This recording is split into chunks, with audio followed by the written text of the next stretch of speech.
tulikuwa tumejiga audience ilikuwa imefika kaa that. Bana jo. I tell you what happened, eh? Uh-huh. Those bundles quichered and then I could not buy. It was telling me Safaricom is maintaining the system. Yeah? Ooh.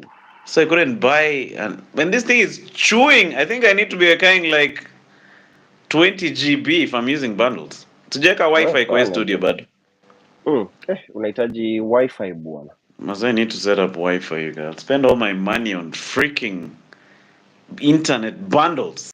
Because you see, when I'm uploading a video also, if I'm here, I have to use bundles. Okay, choose them like a nonsense, you guys. Check it, shit! Huh? But anyway, I think we'll just pick it up because guys will watch the recording. So, tutaendelea tu maze. Watu wata... Ama unataka tupawase time tuoneka watarudi. Watch tupate mbele. Though I'd actually continued with the story because the funny thing, unajua like the stream ended when you are like this. So for about a minute nilikuwa nafikiri like you are still listening to the story. Then I was like, wait, hata sioni chest like this guy is not briefing jo. Ama amefanyikiwa ile kitu. You guy, I was actually thinking like, kwani have I hit Abel Mutua status or something? But you guys, that's nasty, you guys. I should look for Wi-Fi in Yeke studio, Maze, so that is my embarrassment. But anyway, these are just teething problems. Anyway, it happens, man. Naona Papa Kusha rudi. Mutindi pia amerudi anasema yani nimewapata for the first time kwa live. Okay, karibu sana the one from the Twitter space, Yeah, man, a very talented musician that chick, very talented guitarist. By the way, sijui nitamaliza hii stream na acoustic ama nini? Unakuanga na ka guitar. Niko tu hapa. So ndio ilete kabla hizi bundles ziishe, you guys. Ni Marinette Monica, but I'll only do it kwa Monica atakuwa kwa stream. Wacha tuoneka atarudi mazee alafu mtandike with a few lines, you guys. Yeah? Lakini wacha iko kwa voice isolation ama mic modes, wacha niweke wide spectrum. What the heck is voice? Sasa the thing is with the iPhone ukipick call kuna kwanga na hiyo aspect ya voice isolation whereby inaweza pick only the human voice. Oh, nice. So zingine like if I play the guitar when it's on voice isolation mode, you won't actually hear me. Oh, okay. Oh, nice. You guys should also upgrade. After I get Wi-Fi, sasa ni iPhone. Bana. Cheki haya sasa tumeingiza Wi-Fi hapa sasa iPhone majamaa. So unataka kuchapa? Yeah, I can hear. Ebu just chapa tune mazee tuone kama Monica ataipata. What can I do? Nani anasema ucheze Emily Chepchumba, you guys? No man, hizo ni za siwezi fanya masolos bado. Mimi wanasemanga advanced beginner, but I know Mutindi ni guitarist so naelewa. Like I can play all open chords na bar chords kiasi. Sijafanya hiyo ma finger picking, ma advanced soloing and stuff. So niko hapo kwa intermediate. Ataelewa, it's for the chosen few. Yeah, man, I'm floating like Rigi G in an economic meeting, you guys. You guys, that guy actually said that nani? That guy actually said kuna mataiga yake yote huko Africa, bro. Yeah? I know, but tulikuwa na doggy home ilikuwa inaitwa Tiger. So he's actually saying the truth, man. You guys are actually honoring Rigiji Bure. He's a truthful man. A truthful man never lies, man. You guys, he's a truthful man. Bana, these bundles itaisha kabla tujamaliza the story. So we maliza the story and then utachapa some nini for Monica hapo papa na pale. And then we get the fizzy out of this bitch. Anyway, so the story you left me, I know uliendelea na story, but uliniacha ukisema budako alikuwa amepigia simu jo. So just to run it through. So my dad came with his friend. Alafu now my dad drove the damaged car home. Then myself and the other guy mwenye tulipata accident pamoja tuka drive on the other car.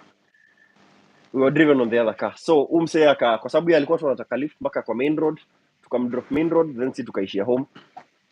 Then of course all the prayers nini maze. Then nikalala, then the next morning straight to Eldoret Airport, then JKIA, then Guangzhou, then Sydney. So did you fly from Eldoret to Nairobi Yes. with your family, or you're just solo? Solo. You get those guys actually you hapo LD? Mazao waliniachilia na machozi kwa jambo jet you guy. And I nearly missed the flight, by the way. Yeah. I nearly missed the flight because the thing is gari yenye ilikuwa tuende nayo airport ndio niyo nimepata nayo accident sasa. Yeah. So this other friend mwenye sasa alitubeba home ndio alikuja the next morning kutupeleka airport. But now the thing is alikuwa late. Alafu yeye ni one of those very slow drivers, man. So alikuwa na take his time. Guy was driving at 25 kph. You guy, nafaa kuwa kwa airport by 7:05 ndo ninaingia airport maze. My toes zilikuwa tu hivi ndani ya kiatu. You guy maze. You guy ingebidi uingie North Rift paka Nai maze. You guy. Na my flight ilikuwa ianze 12. Ilikuwa 12. Well, 12 Like Was it your 3 first time flying, or you used to fly around to Mombasa and other local flights? No. It was actually my first flight, you guy. Yeah. So it was an experience, Maz. It was an experience, man. Hey. Now, this is the thing, tulikuwa tunaongea for some reason tu tulistrike a chat na the guy mwenye tulikuwa tunakaa na yeye. Then vile nikamwambia like ni my first flight. Akaniambia, by the way, I know you'd actually enjoy the view from the window. So how about we swap this? Switch. I am say the rest of the time tu mimi nilikuwa tu hiki tu kwa dirisha. But you guys flying, maze. If you like me, I remember there was a time I hadn't flown nikakawia, and then I flew again. It was scary, maze. Yeah, man. So maze nilikuwa nasaidia ndege kupanda bana. Cheki nikivuta kiti yangu juu maze, so that nisaidie ipande juu maze. Eish. Ulikuwa unasaidia kwa thrust. You guys really exciting, you guy. And then you know me, and also don't drink in aeroplanes, eh? I normally believe maze kama umelewa you guy na hiyo plane crash you guy unaingia Jehannam direct. But see, probably the advantage is how to feel the impact of the accident, Joe. But you guys you feel the impact of the aftermath. Cheki, na huku ni wapi maze na kuna kajoto. Cheki unasikia joto kiasi. Then you go like, damn, Hitler, is that you? Allah? Osama, Allah? Kwani huku ni wapi? Hapa ni wapi, Joe? Najua Osama. Bodi wa math sitafika mbali, lakini I'm sure this is not what Cheki Bin Laden, ni wewe? So, but how did you connect? Nani aliku nini? Nani aliku who helped you to connect from the domestic flight straight to the other nini? To your flight out? You just knew your way around, huh? I just had 3 hours of getting lost. Oh, okay. So of course nikafika sijui baggage claim ni wapi. Of course after that nimeona enough movies kujua vile vitu zinaenda, but now mara kwanza nikangojea baggage at the wrong place. Nikaambiana nikaenda kureport kwa inaitwa kwa concierge that luggage yangu imepotea, nikadirectiwa kwa the right place. Nikangojea conveyor belt ikaleta tu suitcase 2 yangu tu. Oh, that's now when you've arrived, huh? Yeah, that's when I arrived Nairobi. But what flight were you using, kwani? Si Jambo Jet. No, to nini Australia. China Southern Airlines. Okay, why the heck were you using China Southern? Ama ilikuwa cheapest? Ilikuwa cheapest. Then nilibook last minute because immediately nilipata visa. I think nilibook a flight which was like 5 days prior na ilikuwa extremely cheap. Even though hata agent aliongeza like another 10 Gs juu, but the flight itself was ridiculously cheap for a last minute flight. Kwa sababu unajua but now you have to but now you have to pitia Guangzhou. I have to pitia through Guangzhou, man. So nakumbuka nikaenda terminal, is it 1D ama 1E? Of course on the way kwanza nikapatana na Alfred Mutua, nikakuwa starstruck akiwa on the Oh, same mahapa na pale. alikuwa on the same flight, huh? Hapana, not on the same flight. Sema tu alikuwa tu maharaka za hapa na pale kwa one of those. Oh. Then Ningemuuliza hiyo story ya Formula 1 track, man. by then Maybe he would have ilikuwa told you shortly the after that truth. time. So alafu mimi sikuwa ninajua that mtu unafaa kuingia like kwa flight kuna kuanga na hiyo check-in time. Sasa me in my mind I was like, oh, the flight leaves at 12:30. So me I was like, by 12:20 as long as nimejua tu tunaingia hapo. Let me just sit down here and wait and see.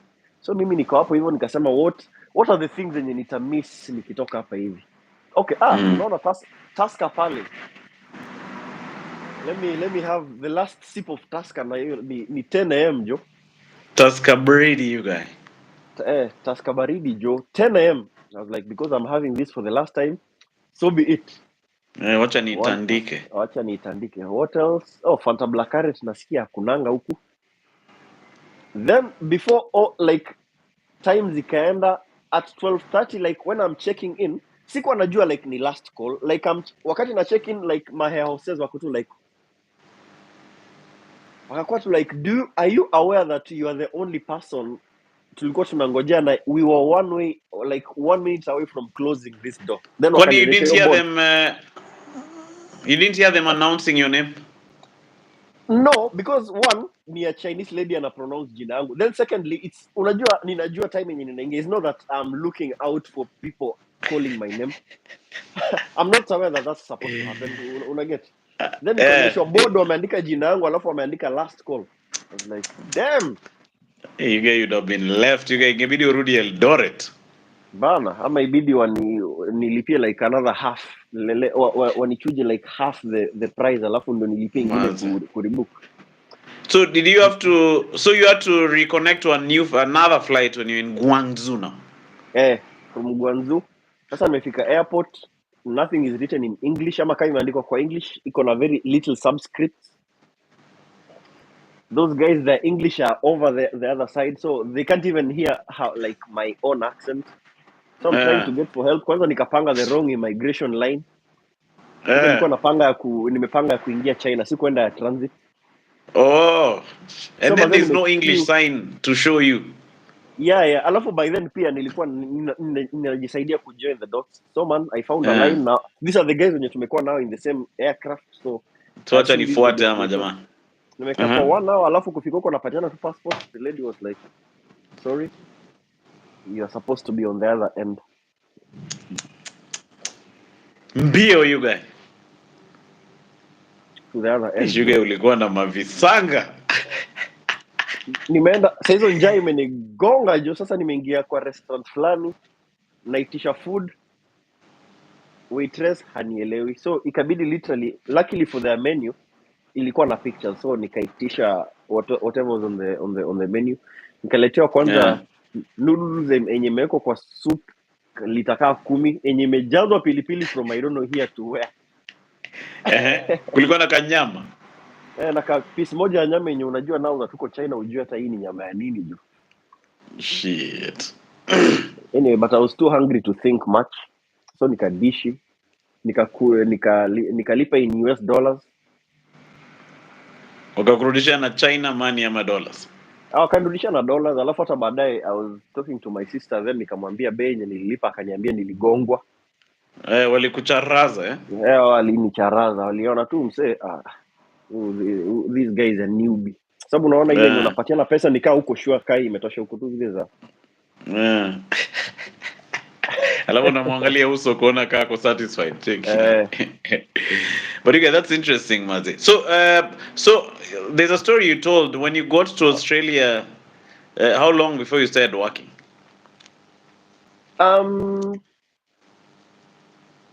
I think around 1 month before nipate like my first very very temporary job. But by that nikisema temporary nikisema my actual real job that came in let's say 2 or 3 months later, but all this time nilikuwa tunafanya like a job here 2 days, a job here 1 day. Or random Nini jobs, hapa very very random jobs. Were you So staying my with friends or a relative? no, so my sister hosted me. Ah, So my nice. sister was already here. Yeah. So my sister and my cousin. Najua watawatch Yeah. so thanks na big up to You guys, them. shout out to So them for hosting, yeah. man, my cousin, my cousins actually. Mm. So nikakaa around 2 days before. Okay, so nilifika on Saturday. So on Sunday nika relax. Then on Monday ninafunza story na public transport, you know how to use, you know, the trains, the buses, nini. Then on Tuesday I took myself to a forklift class.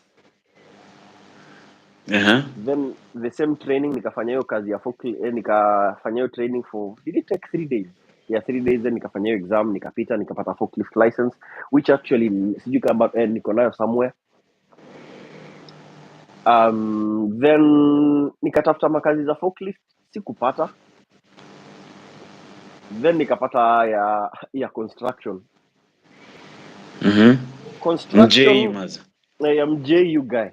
So kulikuwa na another Arab guy alikuwa anatengeneza nyumba yake, na so unaona, kwa hiyo interactions za sasa online nilikuwa nimepata a few Kenyans and all that.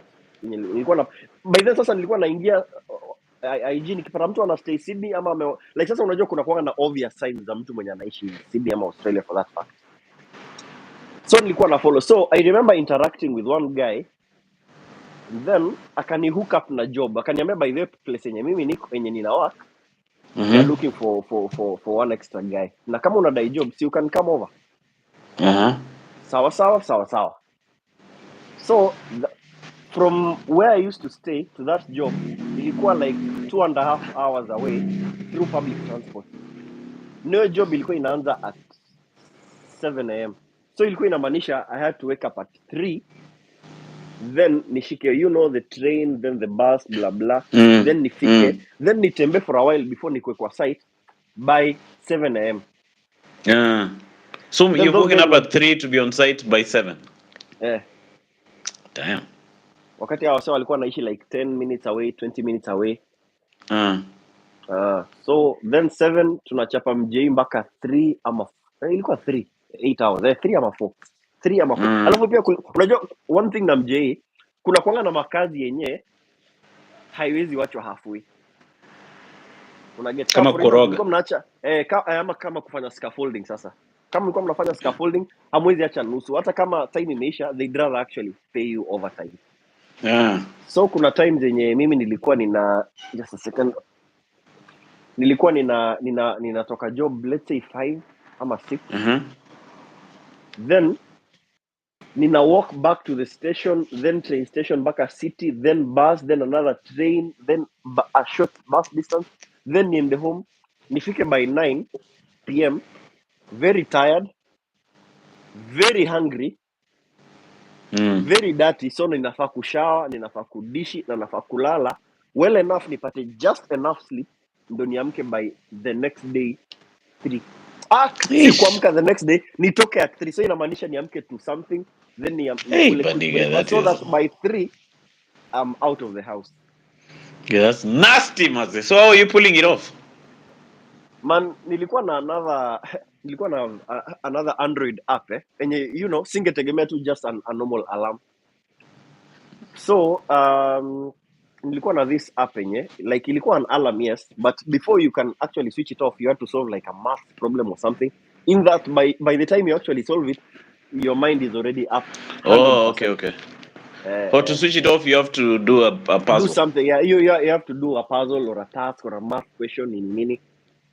Na nilikuwa ninaweka simu on the other side of the room so that if I have to switch it off I have to actually get out of bed, wake up and switch it off, then niamke kutoka nimeenda shower. So mazee saa zingine unaingia bus kama mazee kichwa nikaiko na heartbeat juu ya usingizi. So ulikuwa na doze tena kwa basi, I'm sure. Na doze kwa basi. Alafu ilikuwa winter at that time, so nimevaa gloves, nimetoka nje man. Sasa unajua umekaa ndani ya nyumba, kuna heater ni nini, unafungua mlango hivi unasikia unaona ukifungua refrigerator hivi, unaona hiyo baridi ya refrigerator hivi ukifungua It almost felt like that. Alafu saizi unajua ni winter, so dry air. But were So you? mapua Did kwanza it depress? Did it all these things depress you at some point? Because it's hard. Okay, nasema no kwa sababu unajua mimi nilikuwa nafikiria sasa hivi ndio kila mtu anafanya, and then me I was like yeah, sikuwa nataka like life Kenya, so this is actually what I signed up for. The price you have to pay. Yeah, it was the price I had to pay, so I wasn't like depressed, but it'll take a toll on me for sure. So these guys were paying how much per hour, Maz? Walikuwa wananilipa $25 an hour, so 8 hours ilikuwa $200. Oh, okay. Which was like the standard rate at that time. And that's before overtime, right? Before overtime. Sasa ikifika overtime walikuwa wanalipa twice the rate per hour. So what were you doing with your how long did you skuma it for? I did it for a week, then nikakuwa sacked. But ilikuwa one of those things. Nilikuwa sacked, then I was like, phew, at least I don't really have to wake up at 3 a.m. anymore. Hey, you guys, I'm sure it was a relief. Ilikuwa like for instance, sasa unajua it was so bad that Australia tunakuanga na kitu inaitwa bipolar weather. It can be winter but unapata jua ya summer mchana. It can be really hot in the day, hot but really cold in the night. So alafu unajuanga kwa construction site lazima kukuwe na hizo hizo the movable toilets. So kuna times zenye things were really tough mpaka nilikuwa najifanya naenda washroom, then niende tu toini kae chini na nipumzike just to get a break. Serious. Nikae tu like a 5 minutes tu ya ku fukes. Because kauko job guys are not joking, you're working like a nonsense. Alafu hao jamaa wanatumia ma energy drink. Okay, pia nilikuwa introduced to that later on. Sasa unajua mimi sikuwa najua watu wanatumia caffeine kufanya kazi. So me was just using my blood, sweat and tears. And you'd be sleepy as a bitch. Not even sleepy but worn out. Maze una beat, jua inakuchapa, like inafika place inaanza kuglare, you put on sunglasses, unavaa kofia nini, but pia the reflective surface alafu pia the heat. Yeah, that's hectic, man. Alafu we were with guys wenye walikuwa wanasema like probably wamefanya hiyo kazi for 8 months every day. So it wasn't really very easy. Alafu pia watu walikuwa wameizoea bana. So after that job, which one did you do next? After that nikavutwa kazi, nikaenda, what did I do? Aki nimefanya vitu mob. I did landscaping. Unaona hizi za kuweka hizi mowing the lawn grass and stuff. Na pia kupanda hizi synthetic grass yenye like for instance wewe unaweza kuwa unataka synthetic grass, so I come out to your place, I dig out the natural grass, then ninaweka simiti, then we flatten the surface out, alafu sasa tunaweka hiyo the synthetic grass.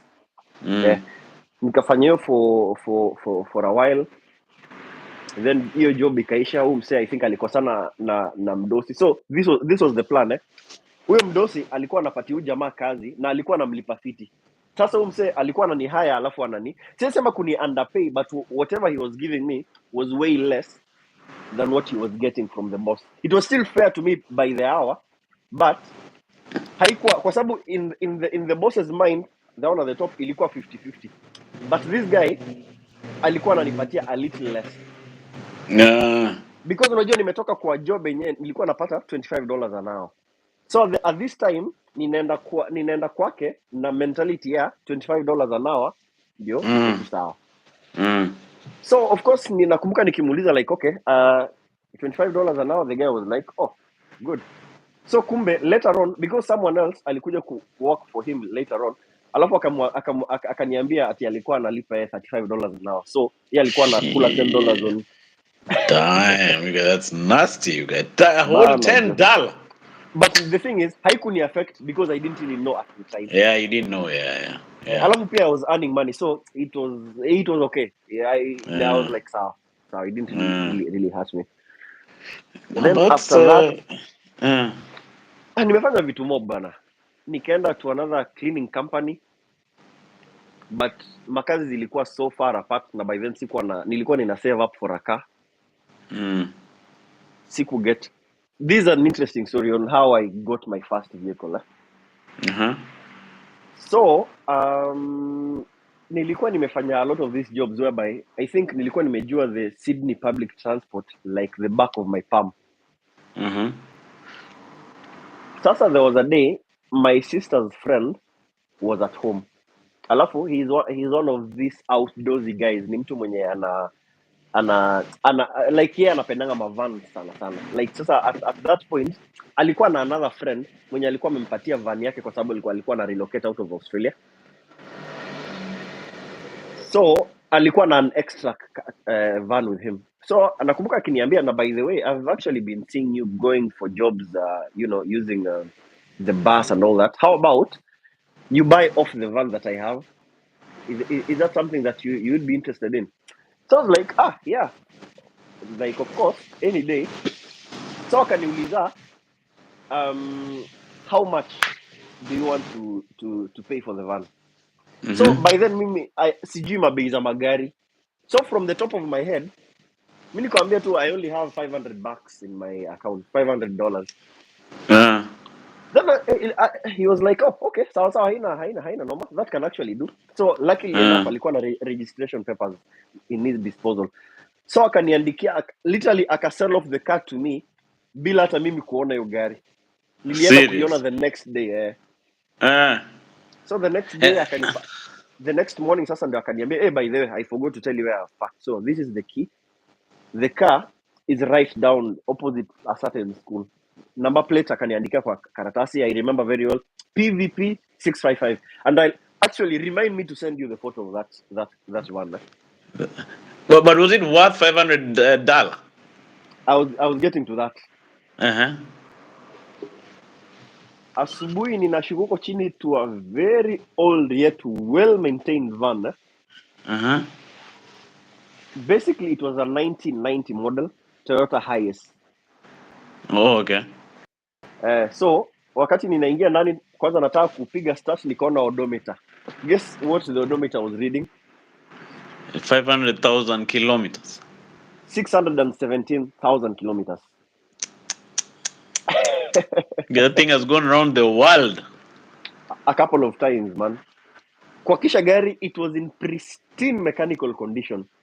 Sasa baadaye ndio sasa ninakuja some friend akakuja kuuliza, by the way, niaje? Because sasa vile nilianza kuinteract more na Kenyans by then, nikaanza ku notice like, funny how comes I'm the only one having a van.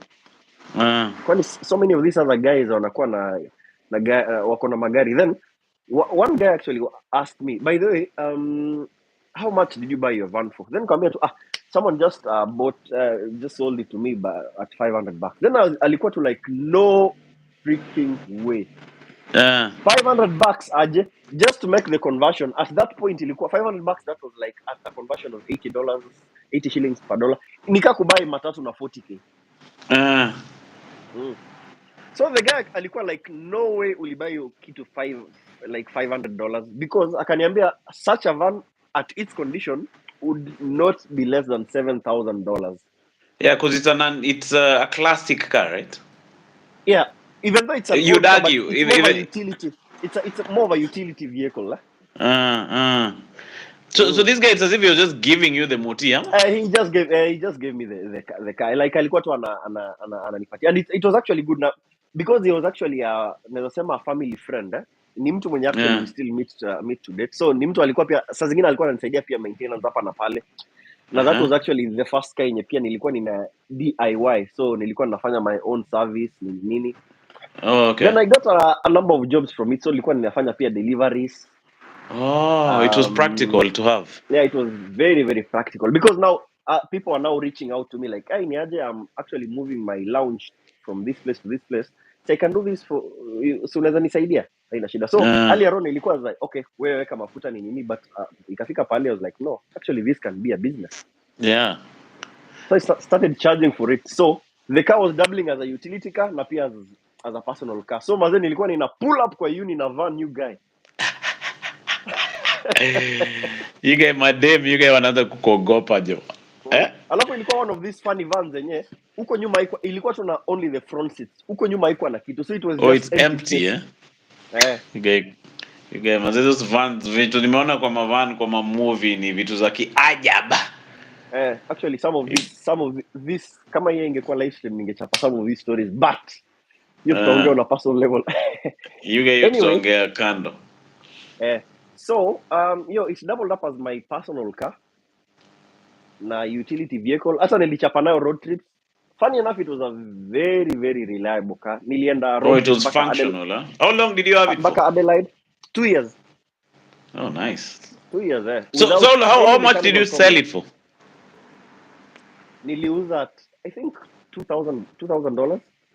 So you made a profit, Mazej. Bana. Alafu Huh? I earned nearly 20 times the amount for like the business yenye iliniletea. Yeah, because if you combine it with the jobs the business you did, and then selling it at $2,000. No, shout out to that van guy. Yeah. Have you ever asked him why he sold you the van cheaply? No, but I think I know why. Coming to think of it, alikuwa it was just that extra kind alikuwa amepatiwa na beshte yake, so he was just giving it out. He was happy to keep it, but I needed it more at the point. Oh, he was just a nice guy.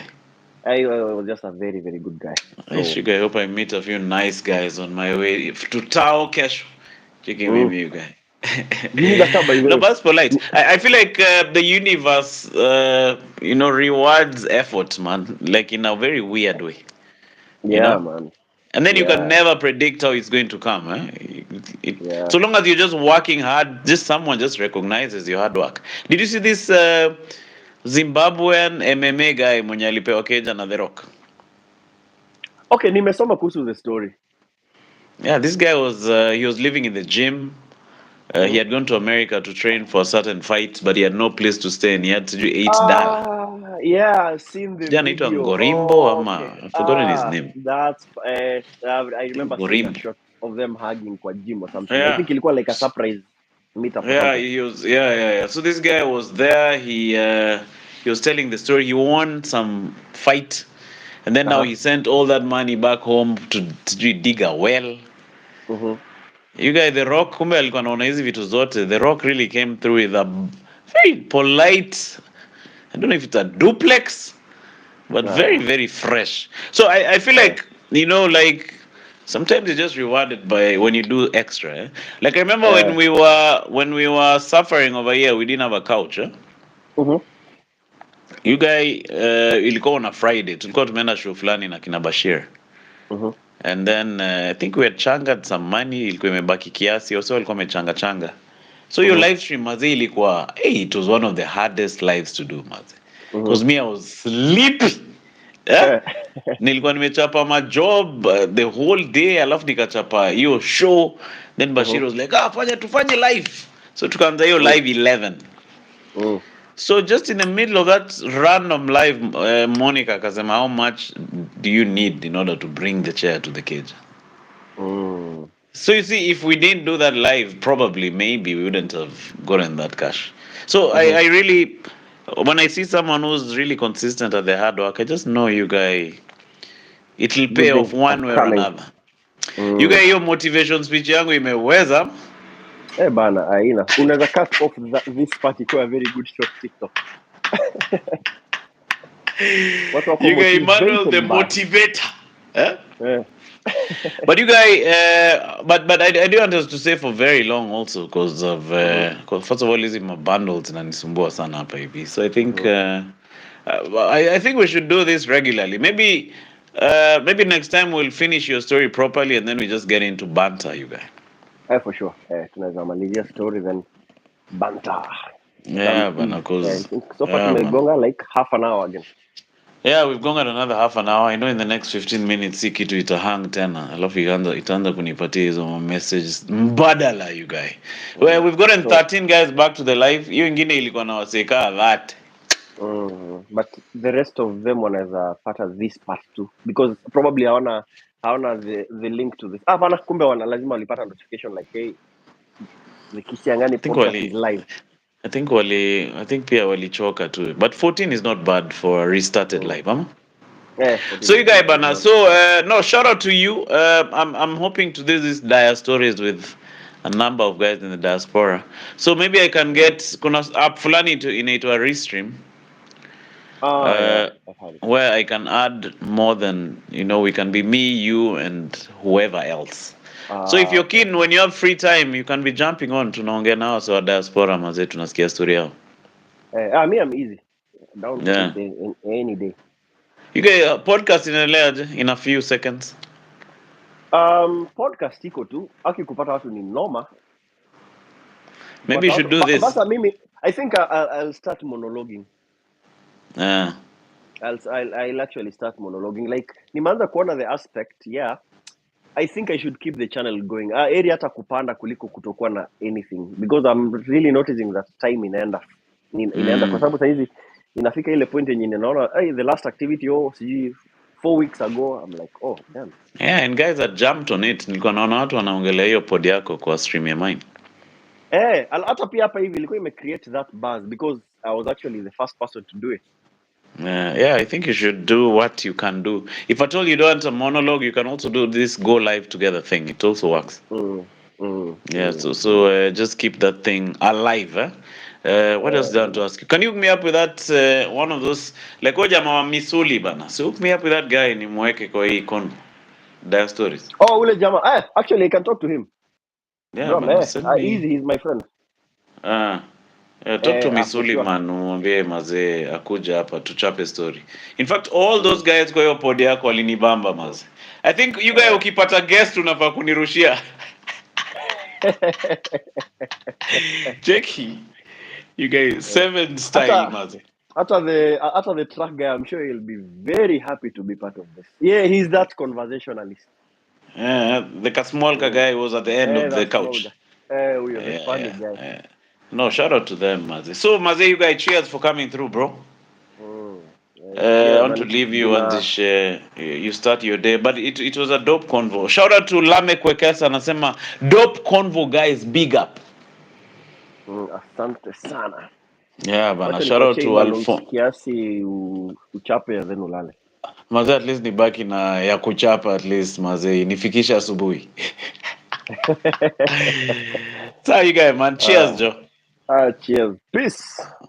Peace, man. See you guys tomorrow. Kesho tutakuwa Twitter space. Kesho tutatokea Twitter space ama utaona? Natokea. See, it's just a couple of hours. Naingia hapa ku revise too. From here naingia revision mode, man. Oh, wingi class physically? Exams zinaanza kesho. Oh, okay. Hiyo ngoma ya nani ulikataa kuchapa?